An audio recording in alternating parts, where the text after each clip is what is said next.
Muito boa tarde a todos. Irei estar convosco estes minutos e irei dizer algumas palavras breves. Gostaria de começar por falar em reforço negativo. Eu começaria de uma forma a que não estou habituado. Sou um homem das pedagogias, portanto, e aprendi, ensinaram-me sempre na minha formação ao longo destes 39 anos de serviço que tenho, ensinaram-me sempre que devia começar com reforços positivos. Estive com os 15 presidentes dos Politécnicos que assinaram e enviaram a Passos Coelho a moção em que pedíamos a demissão do Ministro da Educação. Estive solidário e estou solidário com os desenvolvimentos seguintes em que as escolas superiores de educação procuram orientar a sua ação e a sua reflexão face às afirmações feitas pelo Sr. Ministro, no sentido que eu considero que está a ser muito positivo, e esta jornada de reflexão demonstra isso. Faço parte também de um grupo no CSISP que nós chamamos os moderados do CSISP. Moderados do CSISP, aqueles que defendem que pelo diálogo e pelo diálogo principalmente, e pelo consenso, com aspas, não perdoando ao Sr. Ministro, mas que o Sr. Ministro, estamos à espera, do bom senso do que se diz que o Sr. Ministro entre em contato connosco, como disse, e que explique de forma pedagógica e de forma correta porque é que afirmou essas palavras. Este é o meu posicionamento. Mas fico triste quando olho para esta plateia meio de pessoas. Não há força se não houver participação ativa. E todos seremos obrigados a tombar. Todos seremos obrigados a tombar. E eu, Vitor Carioca, enquanto presidente do Instituto Politécnico de Beja, o capitão do navio, o último a abandonar o navio, tudo fará para que o navio não se esfandalhe, não mergulhe nas águas profundas do sistema social e do nosso sistema educativo, em matéria concreta do Instituto Politécnico de Beja, o último a abandonar este navio. Fico triste por isso, muito triste. Eu refleti muito esta semana sobre o que é que iria dizer aqui e concluí que, pelo amor que tenho a estas paredes, estas que tenho ao Instituto, sou seu presidente, mas sou um homem desta casa, da Escola Superior de Educação, do Departamento de Educação, Ciências Sociais e Comportamento, sou o professor coordenador principal desta casa. Refleti muito e o que é que eu iria dizer? E concluí que iria dizer algumas palavras daquilo que eu sinto destes 10 anos e 6 anos que fui o diretor desta escola e estes 4 anos e meio como presidente do Instituto, o que tenho escrito nesta década sobre a Escola Superior de Educação, sobre o que eu sinto na Escola Superior de Educação, muito rapidamente, em 3 páginas e pouco, o somatório de tudo o que eu já escrevi, procurei traduzir nestas 4 páginas, 3 páginas e meio. É isso que eu vos vou dizer para começar esta jornada de reflexão.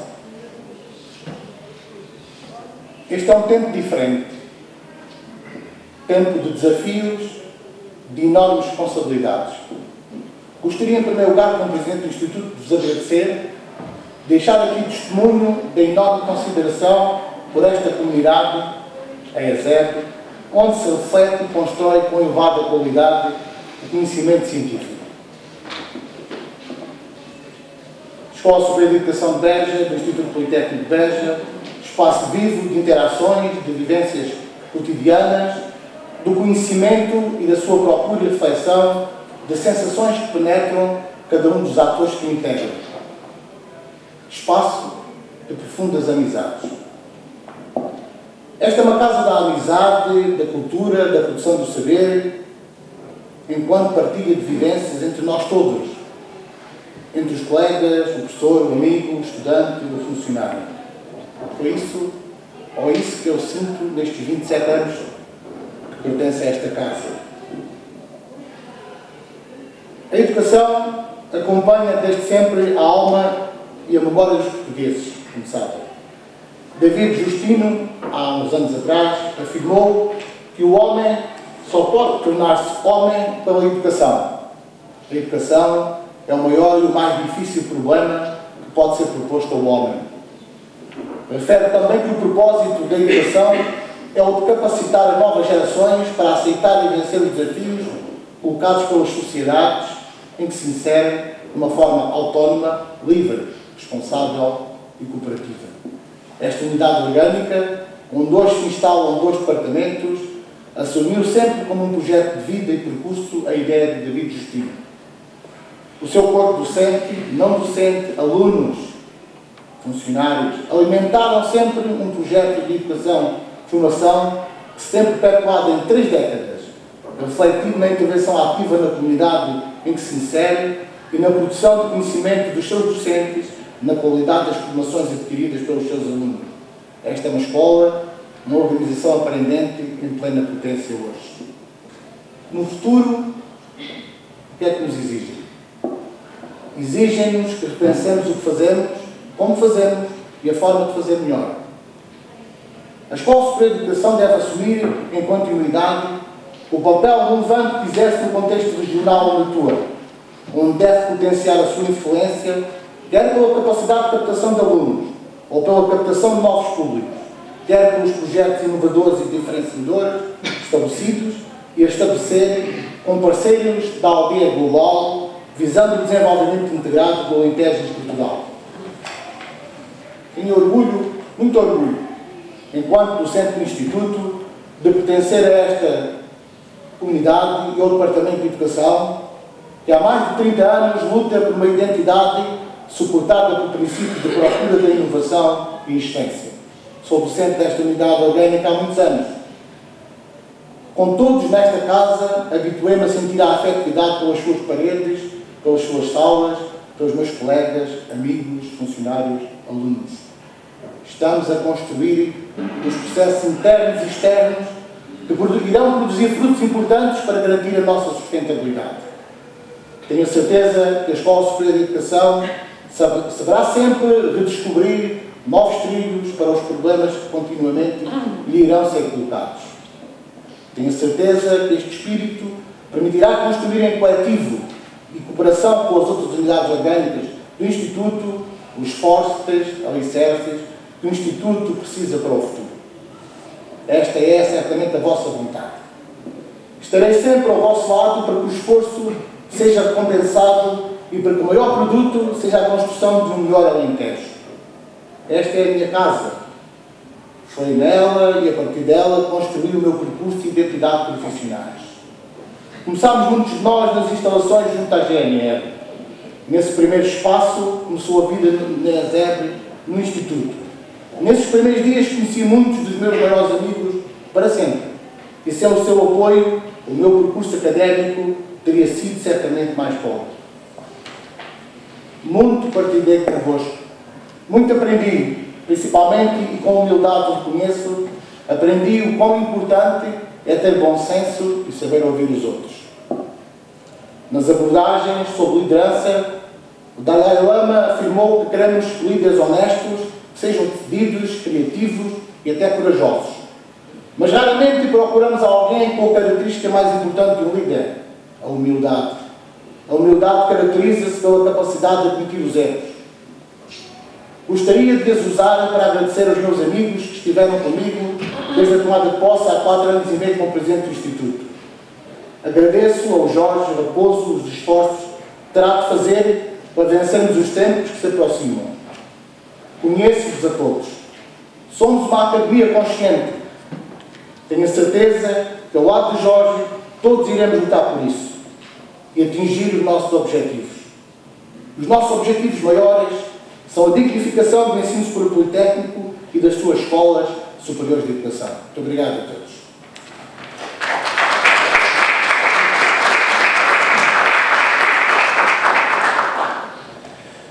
Boa tarde a todos, obrigado ao nosso Presidente por estar aqui presente. Ele, obviamente, não só pela ligação histórica que tem à Escola Superior de Educação, quer pela função que desempenha, obrigatoriamente teria que estar aqui a dar-nos algumas palavras e indicações. Eu vou ser relativamente breve e dizer o que é que está a passar de uma forma rápida, o mais rápido possível. E é assim, portanto, a Escola Superior de Educação, através do seu organismo, da sua federação, que é a ARIPES, esteve reunida inicialmente em Leiria e depois, posteriormente, em Coimbra, na sequência das palavras do seu Ministro da Educação. Obviamente que houve uma clara e notória intenção de atingir as escolas superiores de educação e, de uma forma geral, um pensamento subjacente, e isto é uma questão que já vem de longe, que é pôr-se em questão a pedagogia. Portanto, há uma linha que defende que é o conhecimento científico puro e duro, abstrato, que deve prevalecer sobre tudo o resto e que a pedagogia é apenas um veguilhão. O Ministro insere-se dentro desse grupo, já havia pessoas que defendiam isso, e agora, de uma forma mais ou menos explícita, acabou por dizer aquilo que já pensava, e outros, e há um grupo também, não muito extenso, mas que há, que pensa da mesma forma. Portanto, nós resolvemos e decidimos pedir, de facto, ao Ministro que se retrate. Na segunda reunião foram chamados a participar também vários portanto, presidentes dos institutos politécnicos, tiveram presentes 10, e decidimos exatamente fazermos estas jornadas de reflexão, esta significação de 12 minutos até para as escolas superiores de educação, que foi o lema, no sentido de uma forma muito breve, chamar a atenção das pessoas e da própria comunicação social para o quê? Para aquilo que tem sido o papel da Escola Superior de Educação. Também quero dizer que na última reunião da ARIPES ficou decidido também pedir-se uma avaliação, vão-se contratar 2 especialistas do mais alto gabarito nesta matéria, vai ser feito a concurso para ser feita uma avaliação do trabalho que a ASCAIS e a própria agência, a A3ES, têm estado a fazer na avaliação das instituições e na avaliação dos cursos. Sabemos, refletimos, falamos sobre isso, os critérios são muito divergentes de instituição para instituição e, obviamente, que é dado a entender que a única preocupação, obviamente, é tentar fechar aqueles cursos no mesmo sentido em que vocês têm estado a ouvir, possivelmente hoje, houve um debate até na rádio sobre isso, sobre a questão da mesma forma como a investigação científica está a ser reduzida dramaticamente. Infelizmente, não é uma questão que nos afeta, a nós é exclusivo nesta área. Portanto, esse movimento é um movimento global, de política deste governo, contra o qual nós, obviamente, temos que reagir. Portanto, estamos a fazer esta iniciativa, estamos a exigir ao Ministro que se retrate das palavras que disse. E, de facto, só resumidamente em relação à Escola Superior de Educação, eu estou cá desde o início, tal qual o professor Vitor também está, desde o início, o professor Zé António também quase desde o início, nesta instituição, acompanhámos a evolução dela e posso-vos dizer que, por exemplo, a Escola Superior de Educação, desde que iniciou a atividade até agora, formou cerca de 13 mil pessoas nas mais diferentes áreas, que inicialmente começámos por professores de ensino básico, que era o que fazia falta, porque, reparem, eu já referi isso num quadro de extrema necessidade docente, em que não havia professores com formação nem científica nem pedagógica. Portanto, muitos de nós lembramos que havia pessoas com aquilo que é atualmente o 12º ano, antigamente o 7º ano, a dar aulas, e às vezes até com menos habilitações, porque não havia professores, havia uma carência dramática de professores. Portanto, as escolas superiores de educação abriram numa lógica de formação docente e com as novas técnicas pedagógicas, não é? Muito resumidamente, aliás, está aqui este conflito, eu não vou falar sobre ele em pormenor, podem depois ler, para ver a quantidade de cursos e a diversidade de cursos. E há muitos que ainda faltam aqui, porque há aqui uma situação, até que o Sr. Ministro se esquece, é que as escolas superiores de educação, para além dos cursos de formação inicial, para além dos SESs, para além da formação contínua, das pós-graduações que foi fornecendo, fazia uma coisa que era a formação em serviço. E a maior parte das professores que formavam nesta escola eram indivíduos que tinham uma carreira que vinham das universidades, tinham a sua licenciatura das universidades, e a Escola Superior de Educação, se eles tinham mais de 5 anos de serviço, davam 1 ano de formação em exercício.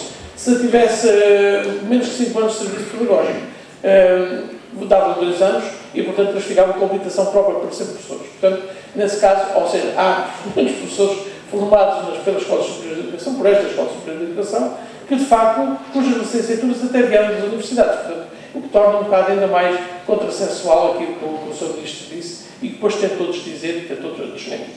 Mas, obviamente, para uma escola deste tamanho, que forma cerca de 13 mil pessoas ao longo deste tempo todo, formam nas áreas mais diversas, desde, portanto, professores de formação do ensino básico, que depois com as variantes que acharam que foram contestadas na altura, e vocês recordam-se que, portanto, com mais um ano, tinha formação para professores de matemática, professores de ciências da natureza, professores de português francês, português inglês, matemática e ciências, já disse. Depois, mais tarde, vieram os cursos de professores de educação física, professores de educação musical, depois veio artes plásticas e multimédia, educação e comunicação multimédia, fizemos animação sociocultural, serviço social, para além de formação em bibliotecas, os cursos de informática que começaram também aqui nesta escola. Portanto, querer retirar, ou dizer ao fim deste tempo todo de funcionamento, que de facto a escola, a formação que faz não serve, quando nós temos, ou tenta dar a entender que isso não é correta, quando nós temos casos concretos. Eu posso falar até num caso específico, puxando um bocado a balança à minha sardinha, mas eu sei que no Algarve, e posso, pelo menos, 4 situações que eu soube, em que os alunos da Escola Superior de Educação foram preferidos em detrimento de outras formações de educação musical. Em detrimento, em escolas privadas, em detrimento de indivíduos com cursos de outras instituições e até universitárias. E eu tenho casos disso. Sei o caso que se passou em Tavira, na escola, aquilo era a Academia do Conservatório de Tavira, com um dos nossos alunos, que ao fim de pouco tempo entraram os dois e de facto, ao fim de pouco tempo ele era o diretor. Portanto, temos uma situação. Eu estou a referir um caso concreto, mas para dizer de facto que a formação que nós temos é uma formação boa. E temos, e lembram-se, por exemplo, a nível de educadores de infância, portanto, a projeção que nós tínhamos, que esta escola teve, a nível nacional, com pessoas aqui, e quem aqui está conhece-os, com pessoas reconhecidas a nível nacional como dos melhores especialistas. E, portanto, como é que isto tem vindo, obviamente que nós somos todos, mas no interior, constrangidos com questões, com exigências que, obviamente, por vezes são paralelas àqueles que estão nos grandes centros, tem uma massa crítica muitíssimo maior e nós, apesar de não estar posto em causa, nem de perto nem de longe de qualidade, fazemos, às vezes, por questões que são questões mais de caráter, não digo burocrático, mas logístico, vemos por vezes na iminência e debatemos com dificuldades e, portanto, que eles aproveitam, que é isso, ao fim e ao cabo, que está a ser feito em termos da chamada renovação e formação do ensino superior, que é um pretexto para encerrar, fechar, que é aquilo que tem sido feito, não só na área da educação, como em todas as outras áreas. Não vale a pena falar sobre a saúde, não vale a pena falar, enfim, vocês conhecem do dia a dia o que é que se passa.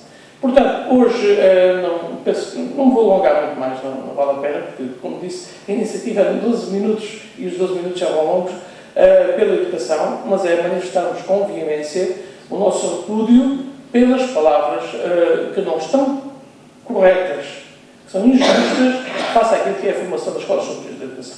E, portanto, o tecido que nós temos de pessoas formadas pelas escolas superiores de educação, de alto a baixo do país, e que estão a desempenhar funções de grande qualidade e grande relevância social, desmentem aquilo que foi, a par e passo aquilo que foi dito.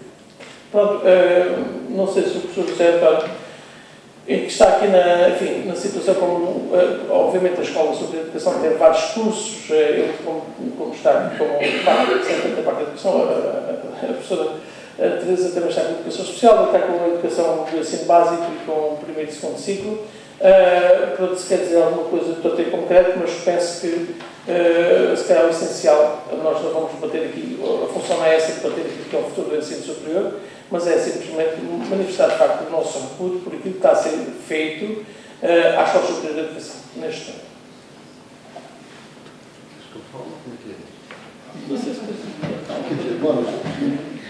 Boa tarde. Estava previsto 12 minutos, já foi mais ultrapassado.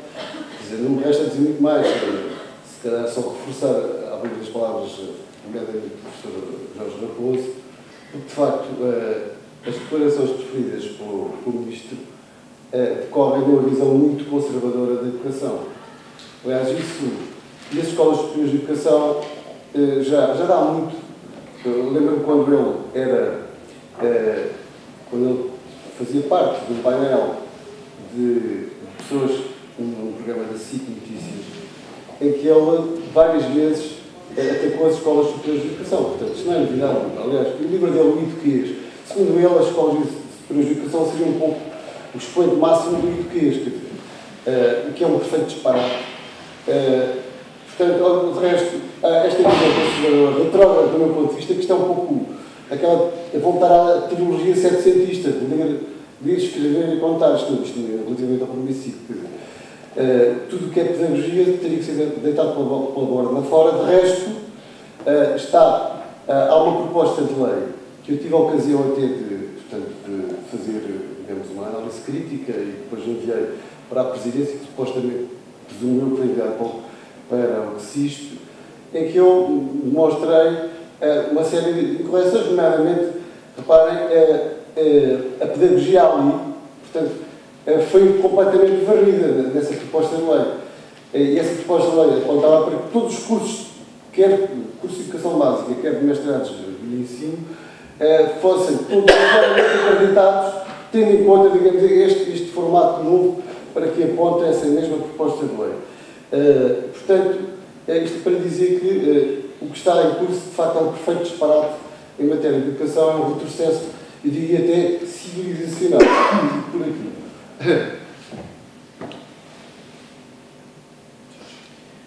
Pronto, se alguém colocar alguma questão, particularmente as pessoas que estão da comunicação social e outros, obviamente, que queiram colocar alguma questão, obviamente que poderão colocar.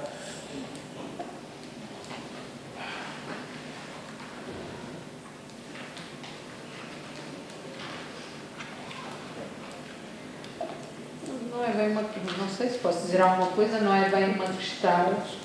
Já agora, se me permites, a educação especial, não falámos disso, era muito tu falasses, isso é sobre o número de diplomados que nós tivemos. Mas a nossa história do mestrado de educação especial, quer dizer... Uns 22 diplomados, já. Sim, está bem, mas também começa antes, porque temos cursos especializados nessa área, temos mestrados com a Universidade do Algarve, que tu coordenaste na área das necessidades educativas especiais. Portanto, não era essa história que eu queria levantar, era voltar às palavras do Ministro.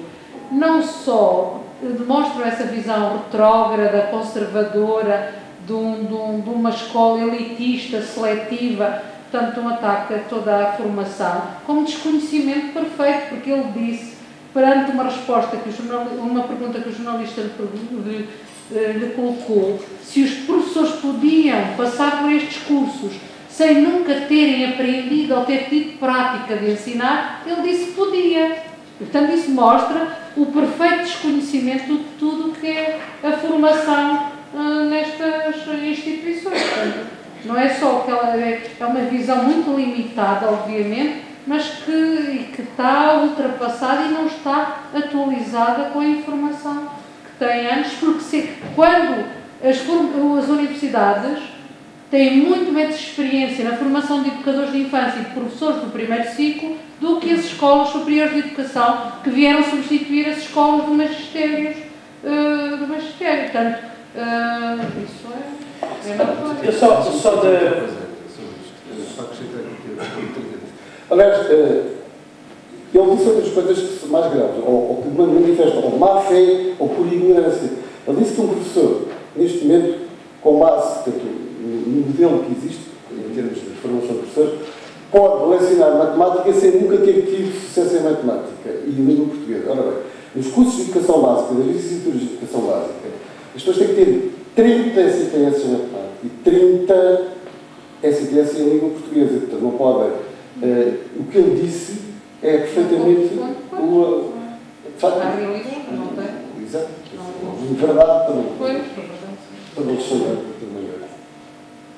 Pronto, basicamente, se calhar já fizemos em parte da síntese, eu penso que aqui que está subjacente àquilo que é a perspectiva ideológica do atual Ministério é, de facto, fazer tudo o possível e o impossível, como noutros ministérios também acontece, para fechar o que seja público e dar espaço, muito maior espaço àquilo que é o privado. Portanto, essa é que é a intenção que está de base e, portanto, é isso que tem que ser contrariado. Quer dizer, quando, por exemplo, para a agência que faz, aquilo é a CCCSS, qualquer coisa que já não lembro, uma sigla extremamente longa, mas que é a comissão que faz a avaliação das bolsas para a investigação do ensino superior, que antigamente só podia compor esta associação quem tinha provas dadas de investigação de há muitos anos, quer em Portugal, quer no estrangeiro, e agora a mesma associação está cheia de pessoas que têm, sem qualquer currículo, com doutoramentos recentíssimos e sabe Deus como, e que vêm das escolas privadas, da Universidade Católica, da Internacional, da Lucia, por aí fora, portanto, só por aí vemos qual é que é o critério de exigência que está subjacente a isso.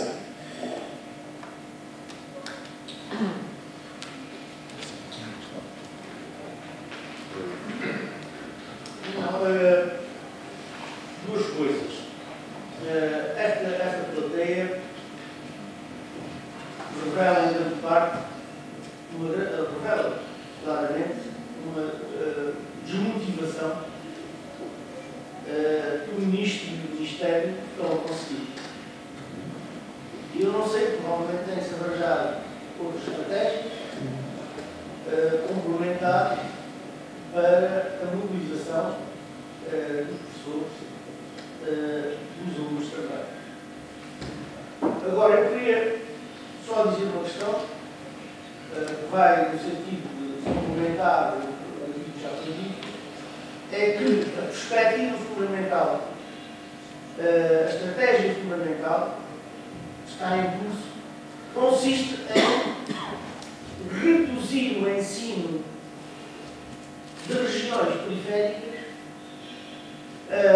entregá-lo exclusivamente às universidades, retirando a possibilidade da população mais carente, mais pobre, por os seus filhos, a tirar o curso superior. Imaginem se, eu prefiro dizer se, um politécnico de Beja fechasse, os alunos daqui, que são muitos, são a maioria, tinham que ir para Évora. Nem todos têm possibilidade de ir para Évora. Ou para outras universidades para estudar. Portanto, há aqui uma perspectiva economicista claríssima, que vai no sentido de tudo o que se faz, não é só o nível de ensino, é todos os níveis. A todos os níveis. E isto abre mão para prejudicar a descentralização e a reforçar a regionalização, está mal dito a regionalização, mas os territórios de baixa densidade. Bom, basicamente era isto que eu queria dizer para no sentido. Paulo Carvalho, Paulo. Dr. Paulo Carvalho, não? Bom, se não houver então mais questões, isto aqui foi o primeiro ato simbólico. Eu penso que nós vamos tomar a ARIPES vai reunir novamente. Esta foi a primeira iniciativa. Nós agora há um prazo, enfim, dado ao Ministro para se poder retratar ainda até ao final do mês, e se não houver, vão ser tomadas novas iniciativas, que não estão definidas ainda, mas nós, portanto, iremos reunir e serão depois aprovadas, obviamente, pelo Conselho da ARIPES.